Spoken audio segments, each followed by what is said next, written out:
일본의 화이트리스트에서 우리나라가 제외됐습니다. 오늘 0시부터 발효됐는데요. 정부의 지소미아 종료 압박도 또 지속적인 대화 노력도 무시한 일본. 어제는 일본 외무상이 한국이 역사를 바꿨을 수 없다는 적반하장식 반응도 보였습니다. 강대강으로 치달은 한일 갈등, 출구 없는 장기전이 될 우려가 커지고 있습니다. 하종문 한신대 일본학과 교수 연결해서 자세한 얘기 들어보겠습니다. 자, 교수님이 나와 계시죠? 네, 안녕하세요. 예. 자, 예상대로 일본이 수출 우대 국가 명단에서 우리나라를 제외했습니다. 이제 실행에 들어간 건데요. 아직 그 추가 제재 품목 발표는 안 한 상황인데 지금 한일 간 전략 물자가 1,120개 정도고요.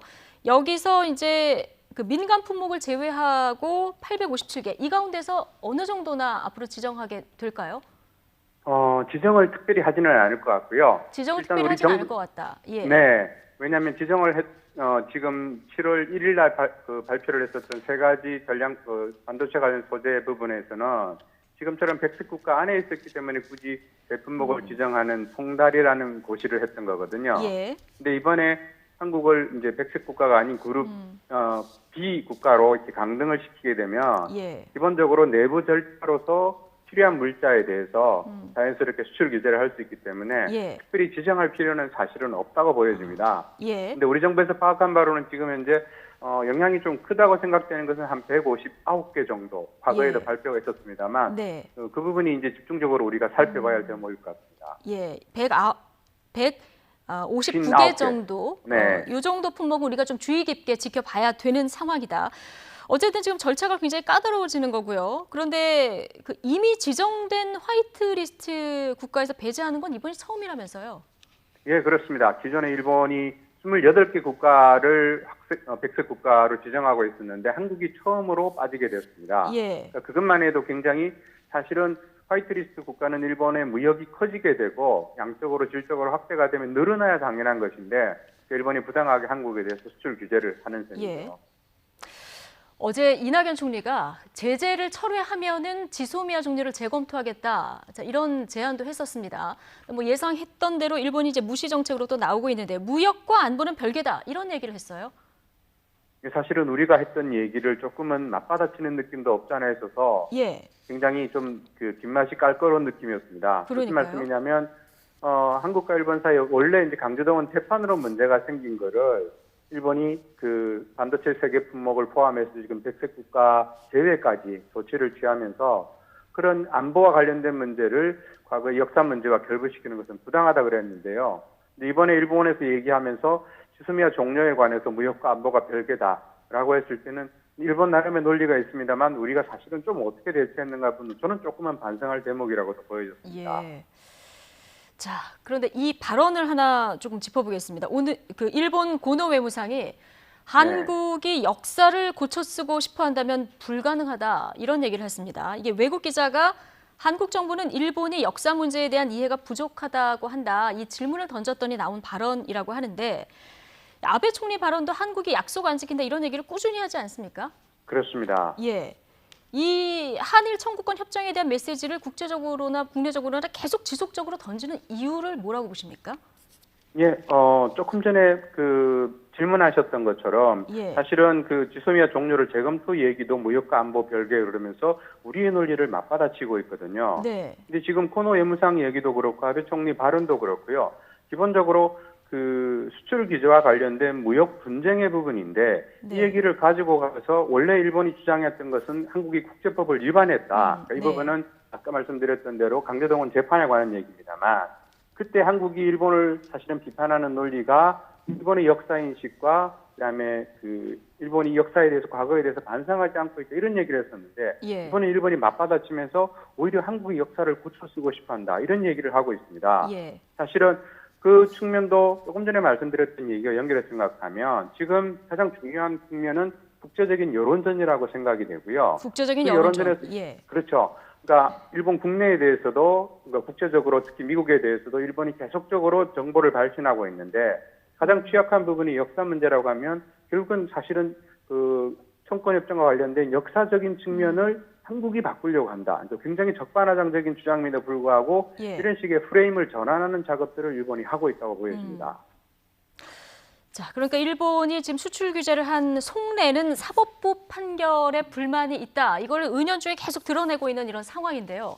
네. 지금 일본이 뭐 근본적으로 문제를 삼고 있는 부분이 이 한일 청구권 협정 아니겠습니까? 여기서 최종적으로 해결된 것을 확인한다. 이 문구를 들어서 지금 계속 이 얘기를 하고 있는데 네. 지난해 우리 사법부 판결도 그렇고요. 개인 네. 청구권은 여기에 포함되지 않는다. 이것이 이제 법조계 많은 분들의 해석인 것 같은데요. 예, 그렇습니다. 법조계에서 우리도 그렇고 일본의 법조계도 그렇습니다만 무엇보다 일본의 외무성에 1991년에 조약국장이라고 하는 사람이 예. 국회에 나와서 답변을 하기를 개인 청구권은 국가가 소멸할 수도 없는 그러니까 고유의 권리다라는 얘기를 했습니다. 예. 따라서 개인 청구권이라고 하는 것은 국가가 청구권에 부승해서 확인했던 것은 국가가 행사해야 될 외교적 보호권에 대한 것을 양국이 청산하는 것이었거든요. 예. 그런데 개인 청구권은 개인이 가지고 있는 고유의 권리이기 때문에 국가가 사실은 마음대로 그것을 없앨 수 없다라는 것이 지금 국제법적인 기본적인 원칙입니다. 예. 그러니까 그 부분 입각에서 한국의 대법원에서 강제동원 재판에서도 원고의 승소 판결을 내린 거고요. 그러면서 보자면 사실 개인 청구권 부분은 최종적으로 해결된 것은 다른 얘기라는 거죠. 우리의 대법원은 그런 틈새를 새로운 법적 논리를 구성을 해서 일본의 기업에게 배상 판결을 내린 것입니다. 예. 그러니까 지난해 우리 대법원 판결이 그 일본 식민 지배가 불법이고 그러니까 강제징용도 불법이고 이렇게 되기 때문에 개인 손해배상 청구권이 인정된다. 이렇게 그래서 개인 배상권은 청구권 협정에 포함되지 않는다 이런 판결이었는데 일본은 지금 식민 지배 자체에 대해서 이 불법이라는 걸 인정하지 않고 있는 이런 상황이라 이게 좀 평행선에서 어떻게 해결해야 될지 모르겠습니다. 예, 그 부분은 사실은 역사적으로 조금은 굉장히 뿌리가 깊고요. 많은 전문가적인 견해라든지 검토를 요하는 문제라고 생각이 됩니다만, 예.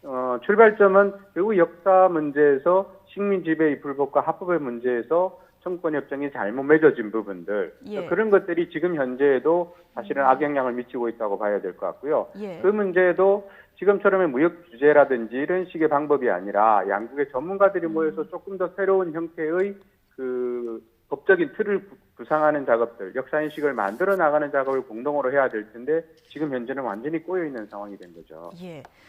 자, 교수님. 그런데 최근에 아베 총리의 지지율이 일본 내에서는 상승하고 있습니다. 이건 어떻게 봐야 됩니까? 아베 총리의 지지율이 상승하는 것은 사실 지소미아 종료라든지 그다음 백색 국가 배제 같은 것들이 아베 수상이 주장하는 일종의 아베 외교는 할 말은 하는 외교, 일본의 국익을 실현하는 외교라고 얘기하고 있습니다. 예. 그런 면에서 미국에 향해서는 최근에 확인된 대로 중국이 사지 않는 옥수수를 결국엔 일본이 필요하지 않는데 샀다고 할 정도로 굉장히 사실은 미국에 대해서는 저자세입니다만 한국과 중국에 대해서는 굉장히 강경한 모습을 보이면서 국민들의 지지를 이끌어내고 예. 있습니다. 따라서 지지율 상승의 부분은 오히려 주변 국가를 괴롭히는 퇴행적인 역사인식이 기반하고 있다. 그렇게 봐야 되겠죠. 예. 뭐 그럼에도 반아베 시위도 지금 일본 내에서 계속 되는 것으로 소식들이 전해지고 있는데 자, 네. 이 같은 일본 내 지식인들의 주장이 전체 여론에는 이렇게 영향을 못 주는 이유는 뭐라고 보십니까? 일단은 두 가지가 있을 것 같은데 예. 하나는 우선 이런 아베 시위라든지 그다음에 지금 현재 수출 규제에 대해서 다른 목소리를 내는 분들의 주장이 사실은 매스컴에 거의 보도가 되지 않고 있습니다. 예. 열심히 찾아봐야 나온다는 것이고요. 지금 와다하루키 스님을 포함해서 일본의 지식인들이 한국은 과연 적인가 이것을 해서 10,000명 정도의 서명이 모아졌습니다만 이와 관련된 보도를 메인 신문에서는 찾아보기가 굉장히 어렵습니다. 예. 그런 얘기들에서 즉 그들의 목소리가 매스컴에 실리지 않는 상황이 문제일 것 같고요. 네. 또 하나 부분은 역시 일본의 전체 구도에서 현재의 아베 일강 구도라고 하는 것이 굉장히 강고하게 유지되고 있습니다. 따라서 야당이 관련된 목소리로서 아베 정부를 압박하는 외교적인 부분에서 아베 정부가 실수하고 있다, 잘못하고 있다라는 목소리를 내기가 굉장히 어려워진 상황이 되는 것이죠. 예. 지금 우리 정부 압박도 해보고 뭔가 대화하자 이렇게 손도 내미는데 일본 정부 뭐 꿈쩍도 안 하고 있는 이런 상황입니다. 그렇지만 어쨌든 우리 기업들 피해도 예상되는 상황이어서 이 문제를 뭐 장기적으로 풀 실마리를 찾긴 찾아야 하는데요. 어디서 찾아야 된다고 보십니까? 일단은 무엇보다도 지금 현재와 같은 상황이 조금 더 지속이 되면 일본 예. 기업도 그렇고 한국 기업도 그래서 분명히 피해가 가시화될 것 같습니다. 예. 그렇게 되었을 때 어쨌든 새로운 형태의 합의점을 만들어내는 노력이 양국이 필요할 것 같고요. 그러니까 지금 현재는 외교부 수장이라든지 아니면 나아가서 정상들이 만나서 타결을 할 가능성은 그렇게 높아 보이지는 않습니다. 예. 다만 일본의 경산성 지금 이제 수출 규제를 담당하는 쪽에서도 국장급 협의에 관한 얘기들은 계속적으로 그 시그널을 보내고 있거든요. 예. 그런 면에서 일본에서도 당연히 외교적 타결에 대한 압박이 있고 한국도 마찬가지라고 한다면 우선은 물밑 접촉이 저는 무엇보다 중요하다고 생각이 됩니다. 물밑 접촉. 자, 물밑 그렇습니다. 접촉을 정부에서는 네. 계속 해왔다 이렇게 얘기를 하는데 일본이 받아들이지 않는다 이런 입장이거든요. 그러니까 그런 얘기들에서 그건 결론을 이끌어내는 부분이고요. 물밑 예. 접촉은 어차피 그 한 번으로 성과가 난다면 당연히 이 정도의 사안까지 오지는 않았을 거니까요. 예. 그런 면에서는 한국이 계속적으로 일본 쪽에서 지금 요구하는 틀이든 아니면 우리가 요구하는 틀이든지 간에 계속적으로 물밑 접촉을 가지면서 일단은 일본의 의사와 그 부분을 연착륙시킬 수 있는 우리도 마찬가지로 이런 예. 부분들을 계속적으로 채널을 다각도로 가동해서 우선은 일본과 접촉을 갖는 것이 저는 제일 중요한 포인트라고 생각이 됩니다. 예. 자, 이 지소미아 종료 같은 정부의 한일 갈등 해결책과 관련해서 지금 국내 지지 여론은 굉장히 높은 이런 상황입니다. 자, 그런데 국내 지지와 이 실효적인 방법을 찾는 건 좀 분리해서 봐야 한다 이런 지적도 있는데 교수님 생각은 어떠십니까? 예, 저도 개인적으로 지소미아 종료는 지금까지 나온 반응이긴 합니다만 미국 쪽에서 굉장히 부정적인 반응이 한 번이 아니고 예. 계속적으로 나오고 있다는 것도 굉장히 우려스러운데요. 사실은 지소미아가 종료되면서 한국이 다시 지소미아를 복원하는 이낙연 예. 총리의 언급처럼 그렇게 해서 가는 것이 한국 쪽에서 생각했던 만약 시나리오라면 예. 그 부분도 지금 현재로서는 별로 효과를 보지 못하고 있는 것 같습니다. 따라서 국내적인 지지도 중요하지만 이 예. 부분을 조금 더 큰 차원에서 한일 양국이 끌어나가는, 그러니까 외교적 합의를 타결해 나가는 노력에 적어도 한국이 조금 더 노력을 기울일 필요가 있다고 하는 게 이번 지소미아 종료의 교훈이 아닌가 그렇게도 보입니다. 예. 자, 이 한일 갈등 자칫하면 장기전으로 갈 수도 있을 것 같은데요. 방향을 잡는 게 무엇보다 중요할 것 같다. 교수님 말씀 들어보니까 이런 생각이 듭니다. 지금까지 하종문 한신대 일본학과 교수였습니다. 고맙습니다. 네, 고맙습니다.